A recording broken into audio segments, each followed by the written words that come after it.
So welcome back. As was said in the previous session, much of the material that will be covered over these 12 weeks or so is available to you there on the Moodle website.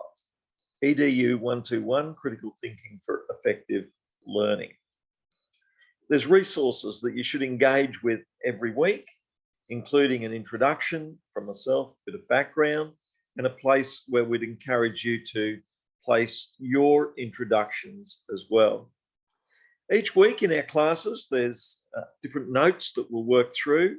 And for this week's class, in the next day or so, I'll put up some notes on week 1 where you can find that material. There's a subject preparation guide, which gives you information about the subject outline, a lecture schedule, and different assessments. As well as that, there are a list of expectations and guidelines for studying in this area that would be worth having a look at.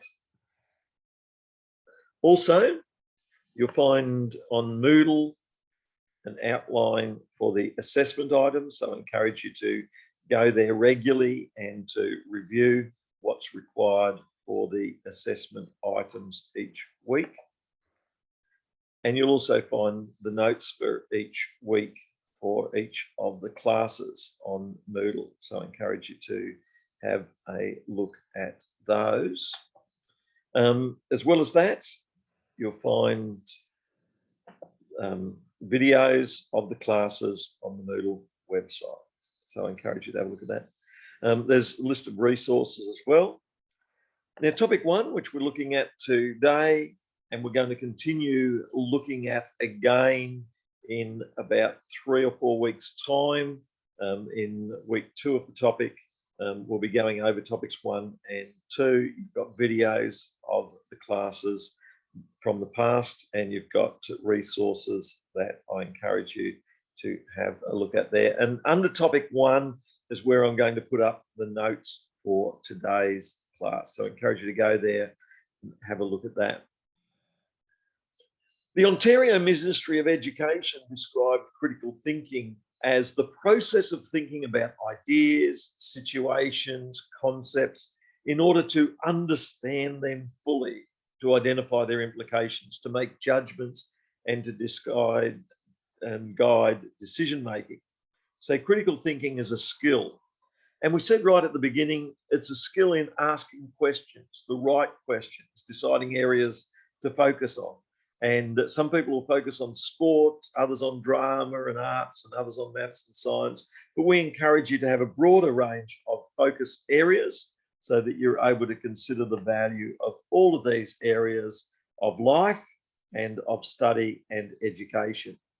Ennis said 3 dimensions of critical thinking include an ability to be logical, that is, to lay things out carefully in logical order and consider the relationship between words and statements.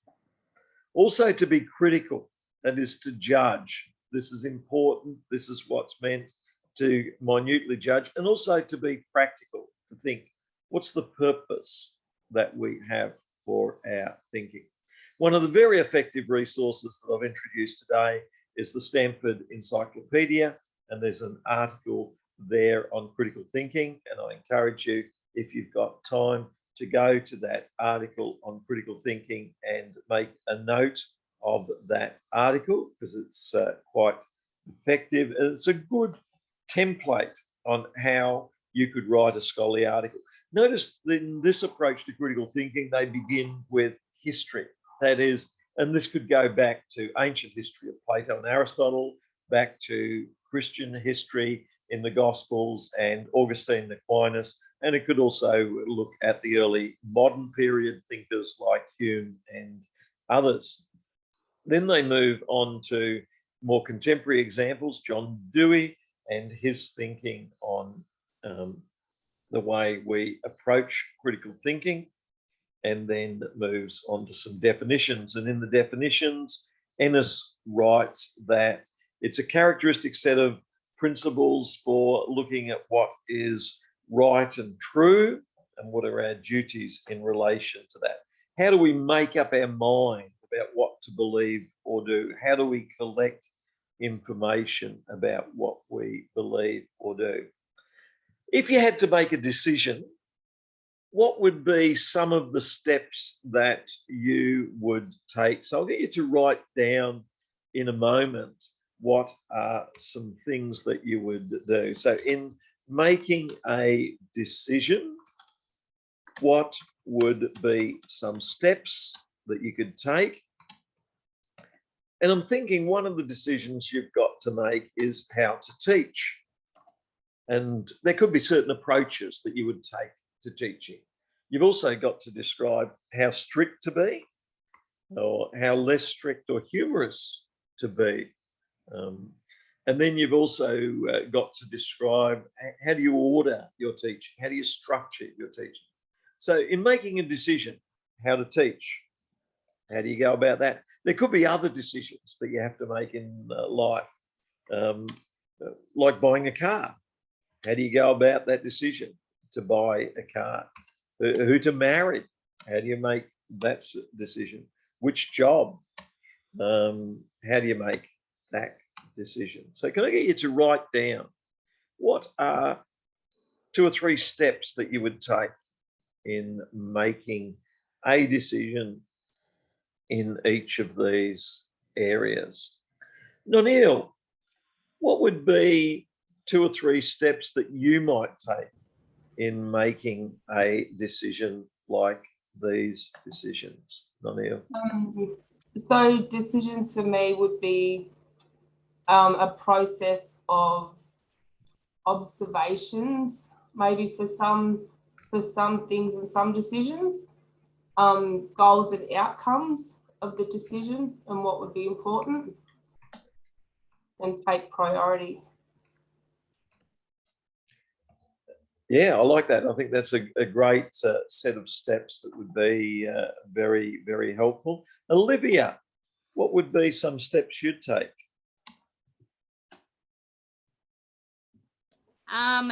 Well, at the moment, I've just got suitability to what I know, like my prior knowledge.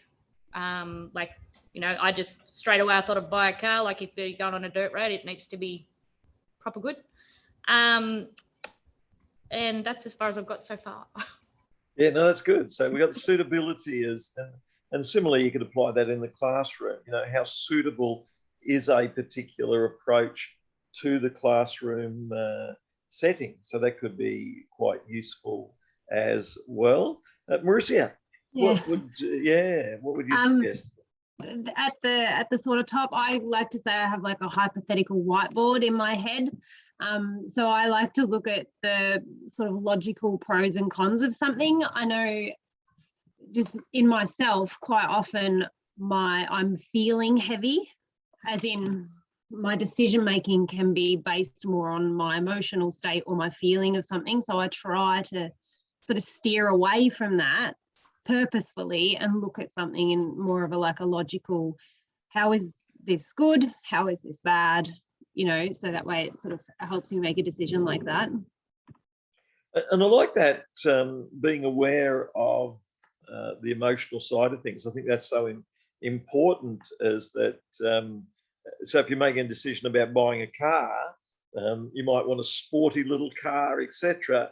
But in terms of practicalities, you might want one that's got more luggage room, and you make decisions there. In terms of the emotional state, one might think, let's buy a cheap car.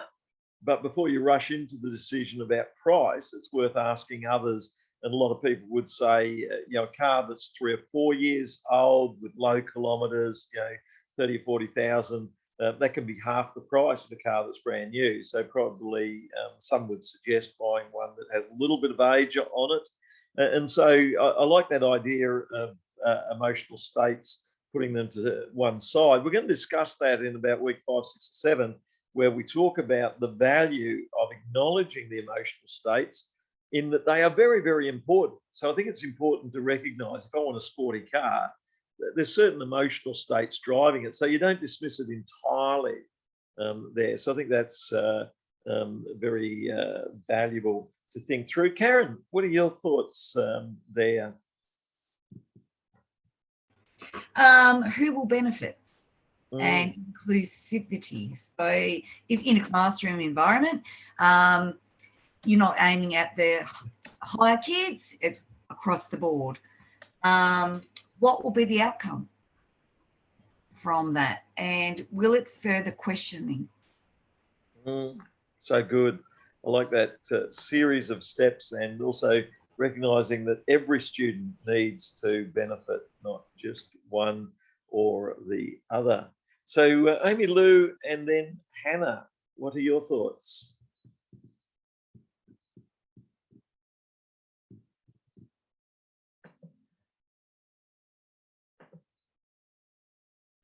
Amy Lou or Hannah, we need some sound.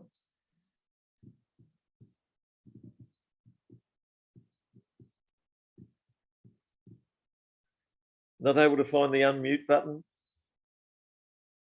Should be yeah, actually you should be having sound, but it's not happening. The microphone's not happening. So I can see that you've got it unmuted, but still no sound. Yeah. So while they're working on that, we will cross to Leonie in South Africa.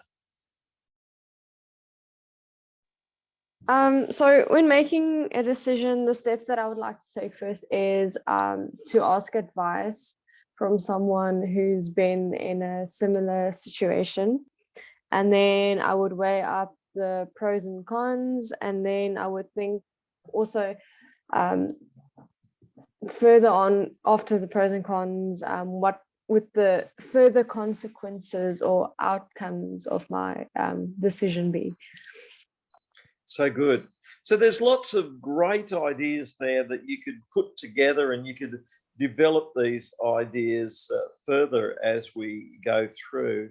And so you could really develop those. We also need to think about how we communicate these critical thinking skills within the classroom. And so it can be very useful to have ways of reminding students of the importance of questioning, humility, gathering information, logical information. Are Amy Lou and Hannah, is that going to work this time? It's not working. Oh no. They're still, we will keep trying as time progresses. Yep, no worries. So scholars have identified a number of steps for critical thinking, and these are some of the steps that I can put up in the notes. So this is one of them.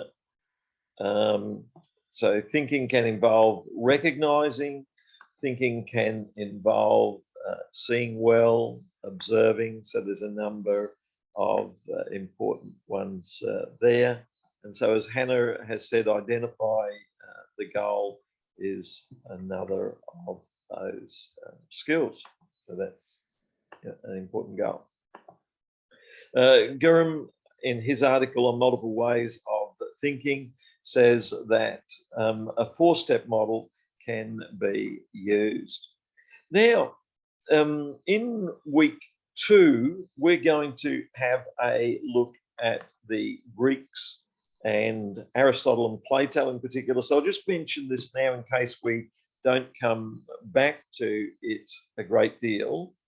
And so these are the notes that you'll find further on down the track. And they identify two major ways of thinking, that of Plato and that of Aristotle. So between 384 and 330 BC, about 300 years BC, some major philosophical traditions were developed in Athens.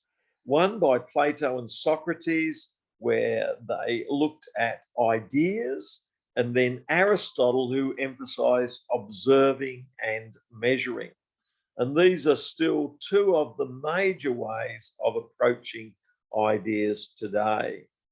Socrates placed an emphasis on questioning, not rushing to answers, but moving on to more questions. Why do you think that? Why do you think that? And it's interesting to apply Socratic thinking in the classroom. So instead of rushing on to answers in the classroom, we might want to think more about the value of questions in the classroom. And in week 2, we can discuss further. What's the value of questions? Getting the students to ask questions of one another, putting questions up on the whiteboard or blackboard, beginning to elaborate the questions more, beginning to explore the questions further, seeing that there's value in silence. Don't be rattled by silence. Realize that it's okay to be wrong and it's okay to not have an answer. Sometimes that's better than rushing in with an answer. To encourage the students that they can have wrong answers, they can make mistakes, that your classroom is a safe place for this to take place. Now, Plato, unlike Aristotle, didn't want to rush into having answers and simply observing and measuring. Plato said there is often a lot more going on that is hidden way beyond us.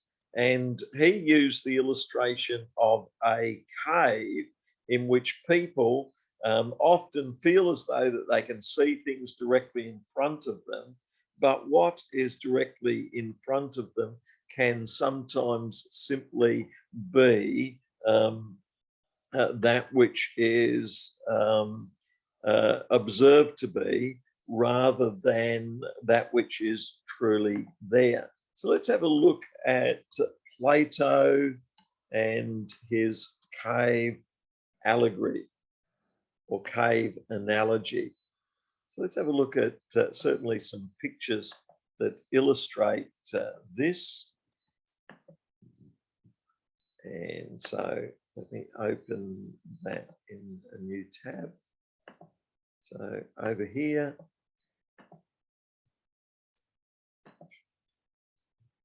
so that's a very small picture, that one. I need a bigger picture. Let me have a look down further at the allegory of the cave. This is not a bad one. So let's go to this picture here that shows us. So can you all see here what Plato said was that many of us are like people sitting in a cave and we think we see what's before us, when in actual fact, we're seeing shadows on the wall and the real world is outside of our cave. And so I'm trying to think of an illustration. I guess all of us sit in smaller worlds. Can anyone think of an illustration of how we think we can see what's before us, but really there are bigger worlds before us? I guess one example is primary school. You think you can see things there, but there's high school is closer to the bigger knowledge. And then high school, you think you know, but university's bigger knowledge. And then university, you think you know, but it's only when you get out into a classroom that you really know what teaching is about. So all of us have these images of what we think we know, and Plato says the real knowledge is beyond all of this. Anyone got any examples? Rachel, can you think of any example along these lines? Yeah, one I was just thinking of, and it's in a similar vein to this, is there's a woman off the edge of like a cliff and there's a guy holding onto her arm, like trying to pull her up, but she doesn't see the boulder on him and he doesn't see the snake that's biting her wrist. So essentially it's in the sense of he's going, well, I've got her arm, why doesn't she just climb up, not knowing that, you know, she's been bitten? But then she's going, why can't he just stand up and pull me up? He's strong enough, without realizing there's a boulder sitting on him. Then he physically can't actually do it. So in the sense of the bigger picture is you need to take a step back. There's always, and in like in critical thinking is like, you need to step away from kind of what you think and take into that other person's perspective. My mum likes to call my sister a very existential thinker. She's very much into critical thinking, and so is my partner. Oddly, they actually work really well together. They have great conversations, but he's agnostic, and she's kind of was a really devout Christian, but kind of stepping away a little bit and questioning some things. So they have these, you know, stand back conversations that I wouldn't even think about as, you know, a Christian and somebody in university. He's doing an apprenticeship. She's out and, you know, graduated, is married and everything. So you need a third person perspective. And if there was like a third person on that hill, or like on a cliff opposite of those two people trying to help each other, that they could go, he's got a boulder, she's being bitten by a snake, work something else out. So it's like you need a third party perspective, which I think critical thinking, when you can do it, not right, there's no like right or wrong, but the more comfortable you get with it, you start to have your own third party perspective of going, hey, like, let's think about this in a different way. This may not necessarily be right. I may not change my beliefs, but let's have a conversation about it. Yeah, that's so good. So we're going to have a look at that in week 2 a bit more, about this idea that our world is so small. Socrates said we're like frogs sitting around a pond. That is, the only world we can see is the one pond. We don't realise there's a much bigger world out beyond us. And also, someone else has said it's like sitting at the bottom of a well. We can only see the water at the bottom of the well, like the frogs. We can't see the big world up at the top of the world and beyond us. So we've got to realise with our biases in our world, there's a much bigger world out there. Now, this fits with the Christian perspective in that Plato also spoke about the gods and that there's a bigger world out there, whereas Aristotle focused on what we can see and know. So in week 2, we'll talk about ideas, ideals in theories of truth that Plato held. Now, Plato pointed out that what we think is true has to then be expressed in words, and we have to make commitments of belief, and then we have to look for evidence. But we never fully know whether it is true or not. All you can do is try and develop the link between truth, belief, and evidence until you fully work out what is true. It's like the Earth going round the sun. Up until 15, 16, 1700 and Galileo, a lot of people believed that the sun went round the Earth, but often we only fully understand that until we've got more evidence that comes in. So Marissa has written Life in Layers and Depths of Understanding, and so we need to look at that. Marissa, do you want to throw a couple more comments on this? That's enough there. So there can be depths of understanding, layers of understanding, which we want to explore more deeply. So Socrates and Plato explored this in terms of we think we have truth, but it takes a while to work through and explore that. And that's what the evidence gathering is about. And that's what science has been about, is getting the evidence and the belief. And we see that. I had a look at the history of psychology. So the ancient Greeks talked about psychology being like someone riding a chariot with, you've got a white horse that's good and calm, and you've got a black horse that's a bit wild, and you're in the chariot and you make a decision as to which horse goes where. And then in the 1800s, they came up with, let's measure things more carefully. And we have the scientific approach to psychology. But Freud said all of this science doesn't work when we've got subconscious involved. And so Freud wrote subconscious, and then existentialists said spirit is important. And so there's lots of different viewpoints that are all trying to gather evidence and then work out how that relates to beliefs. And then how does this relate to the truth that we're exploring? So it's like the cave analogy that we're talking about before. We've got these shadows, but we've got to try and work out what are the bigger worlds beyond the shadows, and how do we go to the bigger worlds and explore those bigger worlds. So we're going to look at that a lot more in week 2, and we're going to do one example that I'll use is intelligence. So you're teaching year 1, your students arrive at school for the first time and they do their first day of class, and you want to work out who the bright students are and who the not so bright students are, because you're going to really look after the bright ones. We'll ignore the not so bright ones.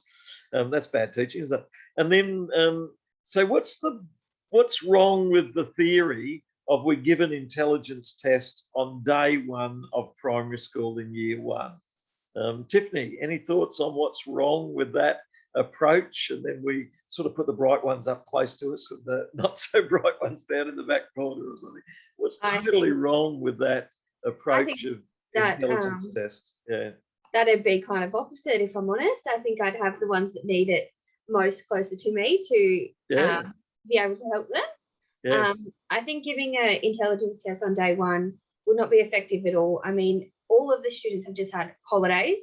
They've all just started year 1. They could have been the brightest in kindy, and they could have been, you know, loving math. And then they've had a holiday, and then they decide they're not interested in that anymore. So they may not show you that they're the brightest child on day 1.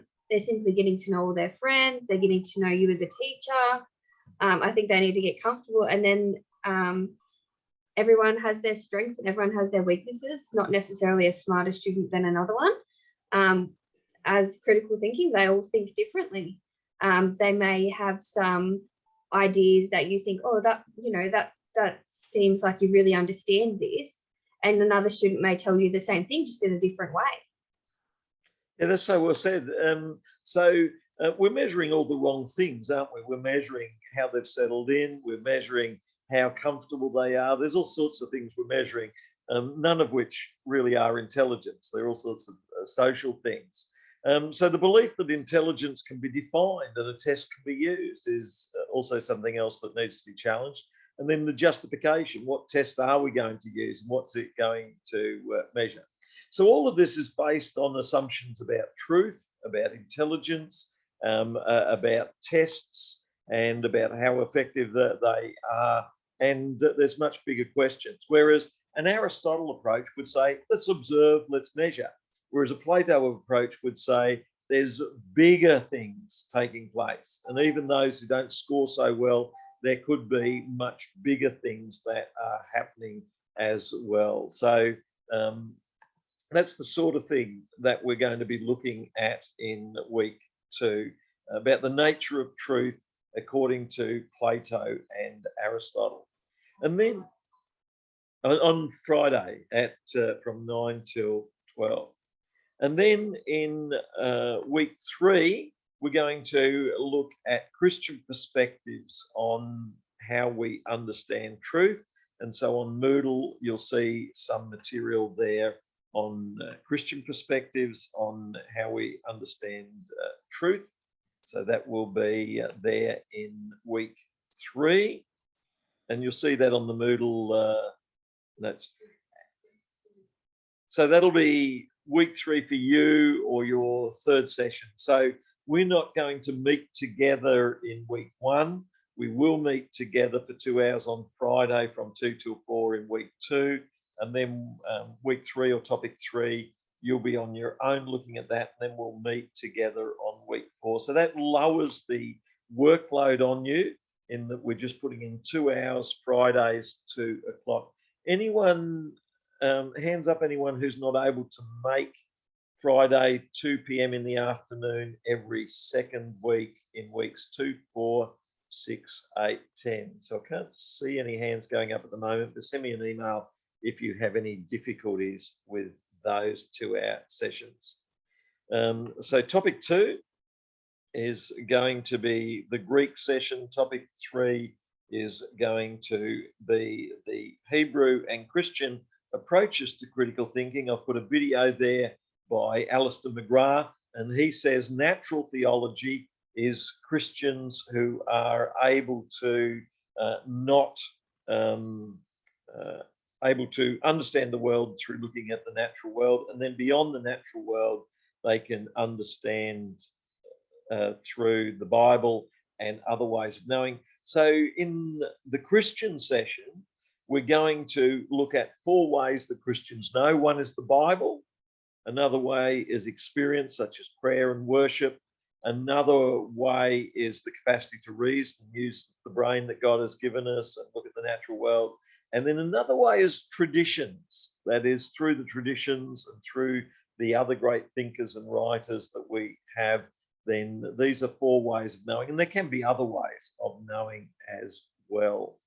So that'll be Christian ways of thinking and religious ways of thinking that will be there. And then I think, is it Amy or Hannah?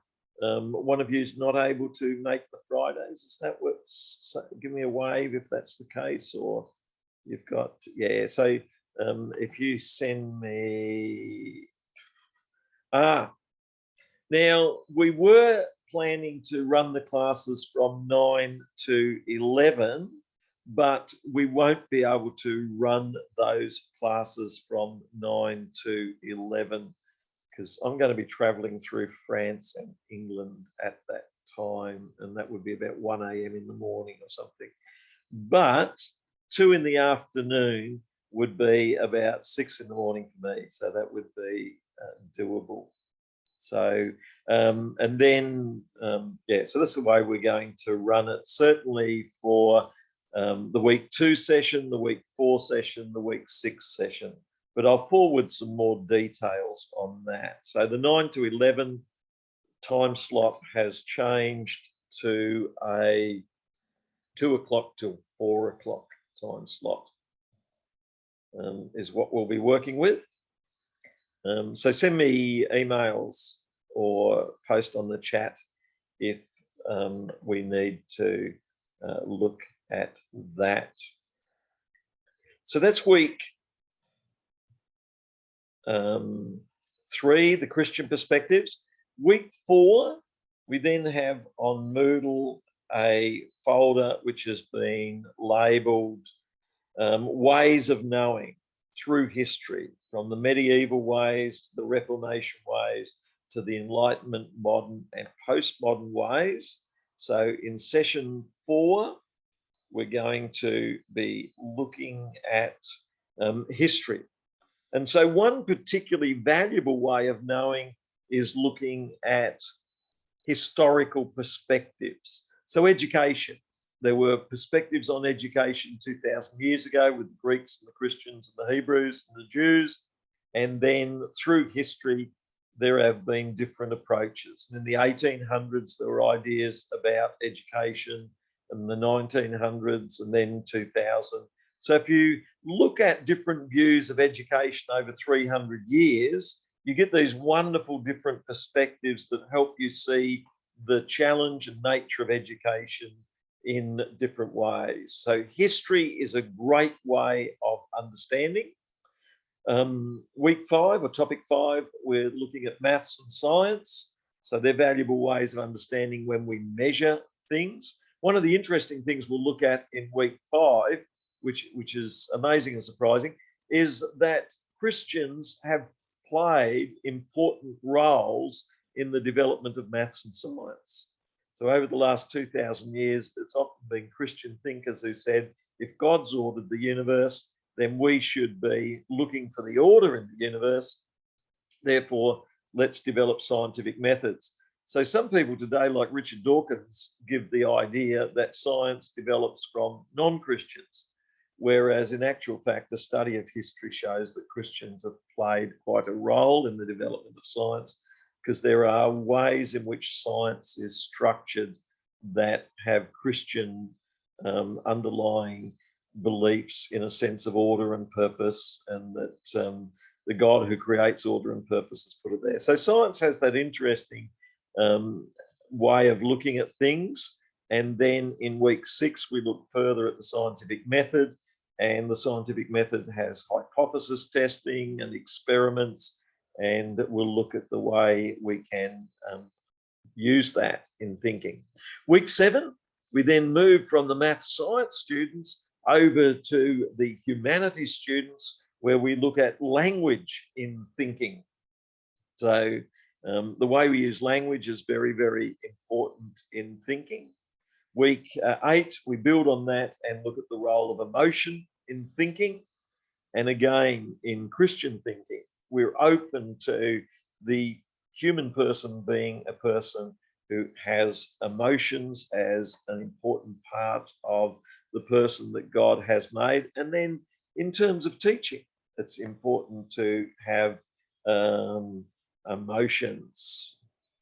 We need to pray for Amy and Hannah's computer at this point, in that it's on its last legs. So we'll see how we go with see. But we will keep in touch, Amy and Lou. If you disappear off our screen, we will certainly keep in touch and see you on Friday, if depending on how that happens.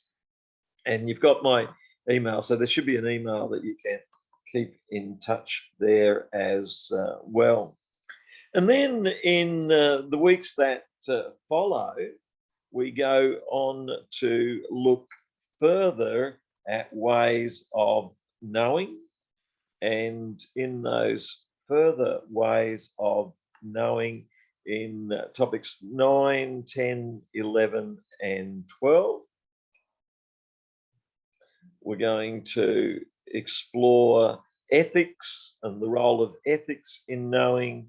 We're going to explore cultural differences in knowing, and this relates to your third assignment, though we may not get fully into this by the time you're tackling the third assignment on different Indigenous groups.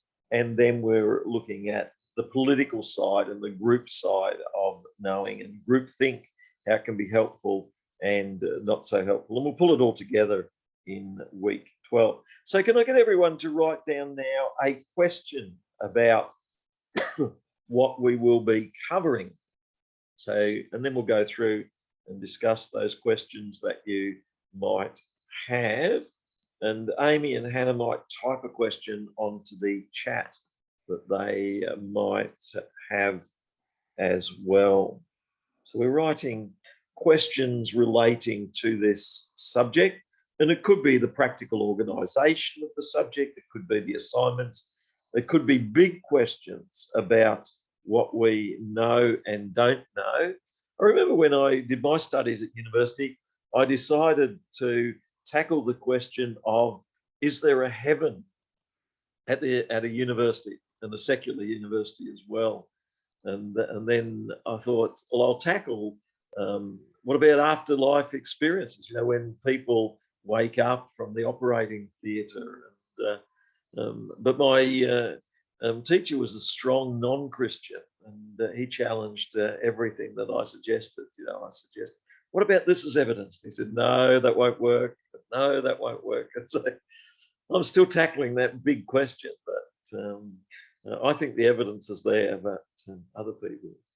Yeah. So you may have big questions, and I think this is a subject that can address the biggest of questions that you may have. It helps us to address big questions about what's the meaning of life. And Amy and Hannah have said, if we have questions throughout and about the subject, yes, happy for you to post them on the class forum.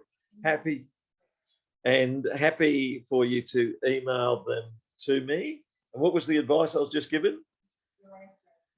Oh, and I was given the warning that if I'm in France at the time, the answers may come back in French, but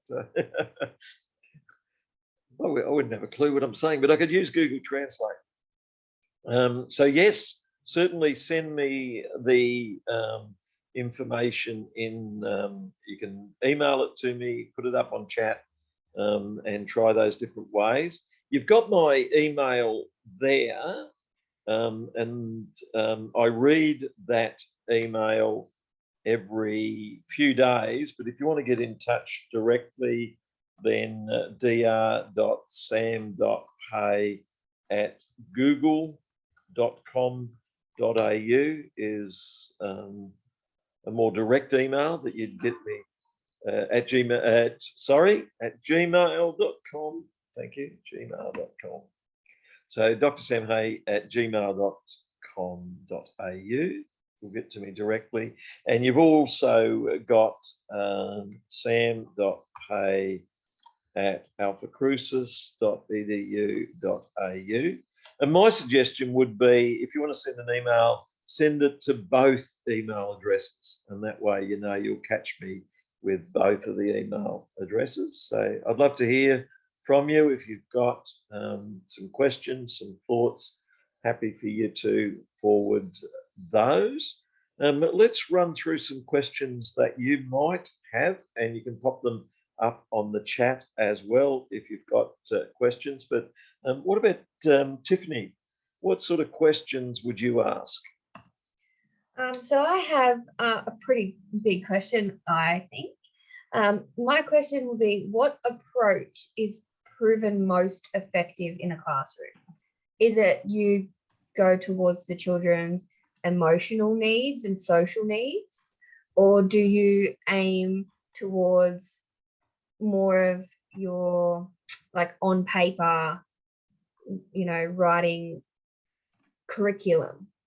I'm teaching the curriculum. What way is proven most effective? Is it going towards the social and emotional side, or is it going towards the academically focused? Yeah, I think perhaps even before I give an answer, Marissa, how would you answer that question? I'm doing a Socrates there. Answering a question with a question. And the other way to go would be to say, Tiffany, what do you think? But maybe I'll ask that after I've asked Marissa, what do you think?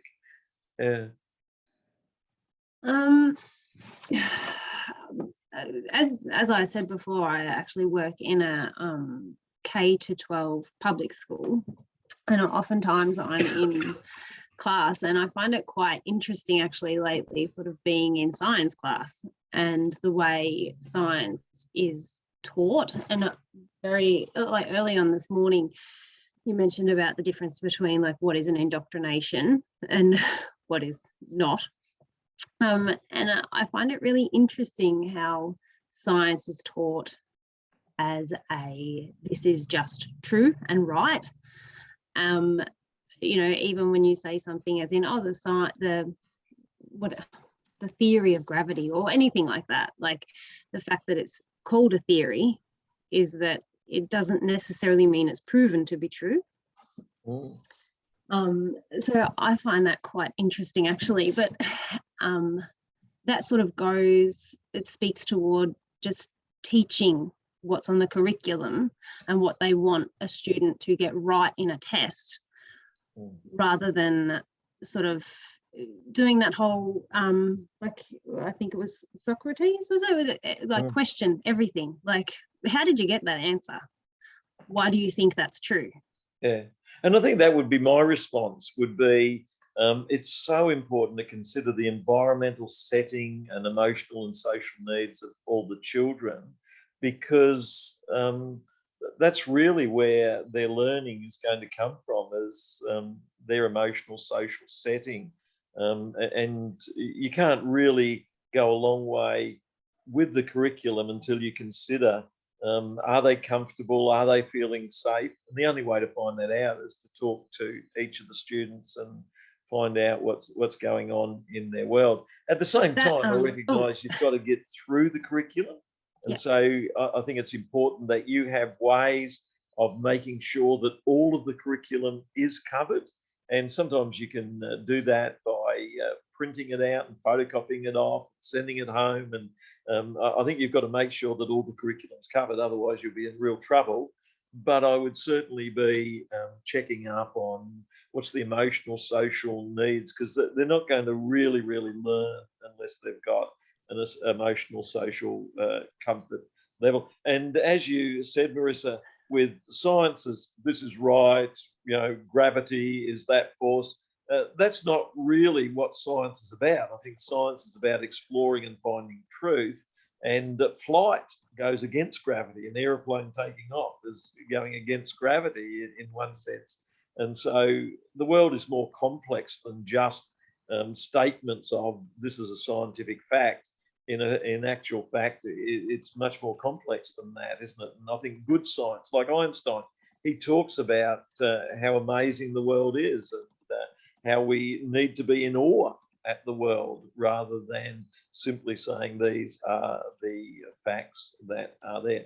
So another question, if you have questions throughout the subject, yes, post them. Suggestions for teaching critical thinking to students, I think ask the questions. I think encourage questions, which leads me back to going back to Tiffany and saying, Tiffany, what are your thoughts on the emotional needs versus the curriculum focus? So I'll throw it back on the student here. So yeah, I agree with everything that's been said. I think that the emotional needs need to be met first. So you need to have those icebreakers in class. You know, what do you like? What, you know, asking questions.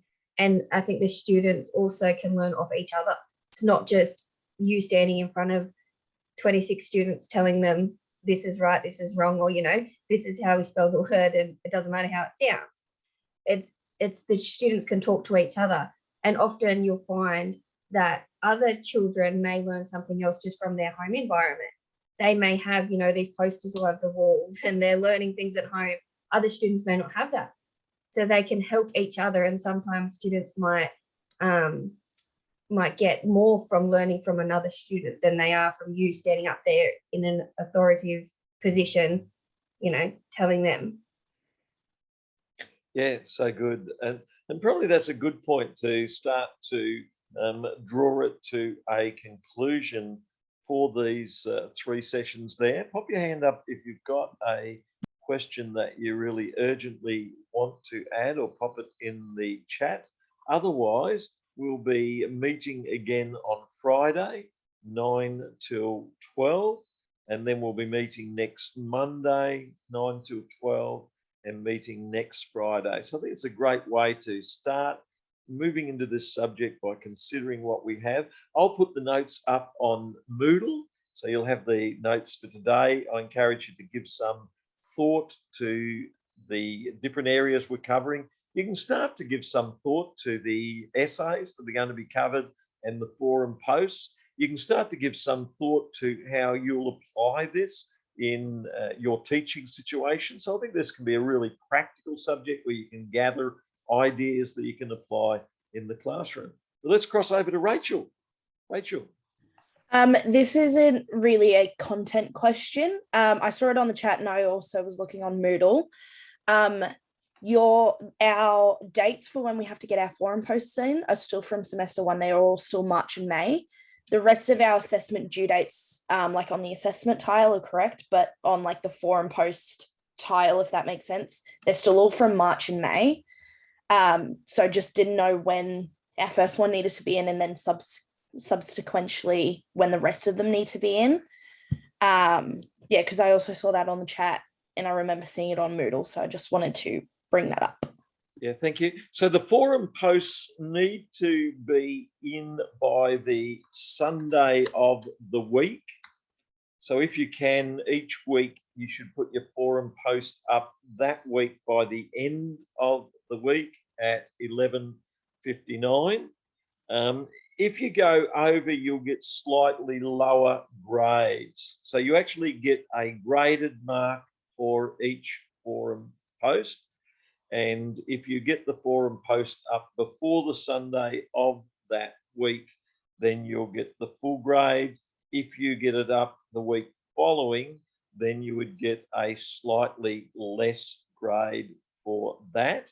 At the end of the 10 weeks, you need to gather all your forum posts and you need to put them in one Word document, run it through Moodle, turn it in to make sure there's no plagiarism in it, and submit that. And at the same time, before you submit that, you need to also submit the feedback on how the class has gone. At the same time, it would be good too, if you can and want to send an email to me at the end of the 10, 12, 13 weeks on this has gone well in the class, these are some areas that could be improved on. I think that's often good to give teachers a bit of feedback on how things have gone. And so the forum posts, I encourage you, even though we only want about 300 words and we want one resource that you interact with each time, I encourage you, if you can, to interact with 2 to 3, maybe up to 5 at a stretch, but certainly 2 or 3 resources. You'll get a slightly higher grade if you interact with another 1 or 2 resources. Making 2 or 3 resources together will give a higher grade. We don't want you to put a lot of time into this, but if you quickly go to Google Scholar or the college library and look up 1 or 2 more resources and do that, that would be helpful. And similarly, if you can put in then 3 or so references at the end of your post. Again, I don't want you putting huge amounts of time into it, but if you can spend 2 or 3 minutes just putting the author, title, publishing place, I think that is an important practice in critical thinking, and it's a good practice to get in the habit of doing. And even when you cut and paste a page from the web, it's worth noting who was the author, where was it published. All of that is a very important way of going. Use the same referencing system that you are using for all of your other subjects. So I will fit in with the referencing system that you use. And so if your other 3 subjects are using APA, say use the same one for this one. Any further questions about the forums? So the first one will be due in 3 weeks' time, and then in 4 weeks' time, we'll be meeting Friday afternoon from 2 till 4 and going through, looking at some of the things that have been covered. And then each week you've got videos, and you've got videos from last semester class that you can look through, and you can always skip through that a bit, and there'll be notes as well that you can look and watch. And then if you remind me, like today, I'll put those notes up for week 1 on the Moodle website as well.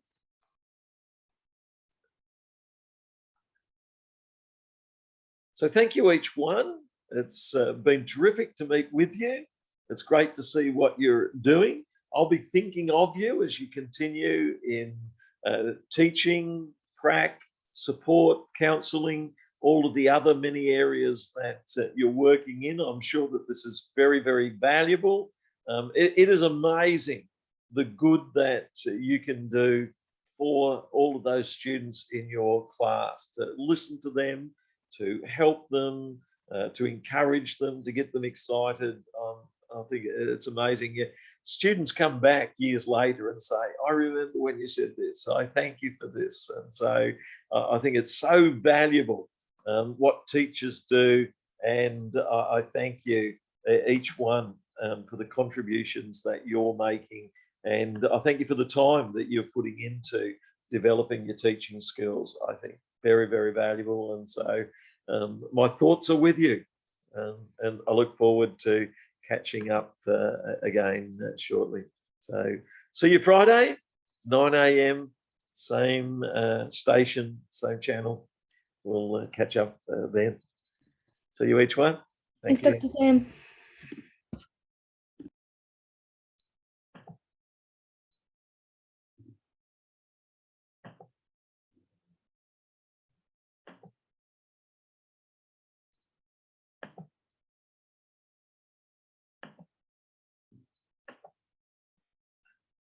So let's chat.